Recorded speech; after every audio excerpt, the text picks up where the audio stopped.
ومبشرا برسول یاتی من بعد اسمہ احمد، دونوں آیتیں ایک حدیث ہے، کریم نے حدیث یہ بولی ہے، اور یہ دونوں کی دونوں آیتیں قرآن پاک میں پوری کی پوری موجود ہے. ابراہیم کی دعا بھی موجود ہے اور حضرت عیسیٰ کی بشارت بھی موجود ہے. اسی حدیث کے اندر ایک اور بات نبی کریم صلی اللہ علیہ وسلم نے کی، مسند احمد کی حدیث ہے، اتنی شان اور منزلت والی کہ جب میں نے پیدا ہونا تھا میری والدہ نے خواب دیکھا. میری والدہ نے خواب دیکھا. کیا خواب دیکھا؟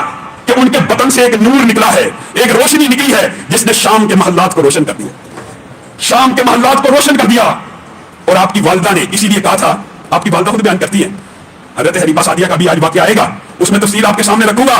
اس کے اندر آپ کی والدہ نے کہا آپ کا حمل نہایت خفیف تھا، نہایت عمدہ تھا. میں نے خواب دیکھی تھی کہ میرے بدن سے ایک نور نکلا ہے جس نے شام اور اس روایت کے الفاظ بصرہ کے بھی محلات کو روشن کر دیا. اور اس کی مراد اور اس کی تعبیر سارے علماء نے یہی کی کہ نبی کریم صلی اللہ علیہ وسلم کا دین شام تک جائے گا، بصرہ تک جائے گا، پھیلے گا. اسلام کا نور نبی کریم صلی اللہ علیہ وسلم کی تعلیمات کی روشنی پورے عالم دنیا پہ چھائے گی. یہی تعبیر تھی. اور تعبیر کا ہونا، واقعہ ہونا آپ سب کے سامنے آج 1400 برس گزر چکے ہیں. اللہ کی قسم وہ بجلی کا کڑکا تھا یا سوتے ہادی، عرب کی زمین جس نے ساری ہلا دی. وہ کتنے عظیم انسان تھے. ایک بشر نے آدمی کا بول بالا کر دیا، ایک بشر نے، ایک عرب نے آدمی کا بول بالا کر دیا. وہ عظیم شخصیت جب آمینہ کے بدن سے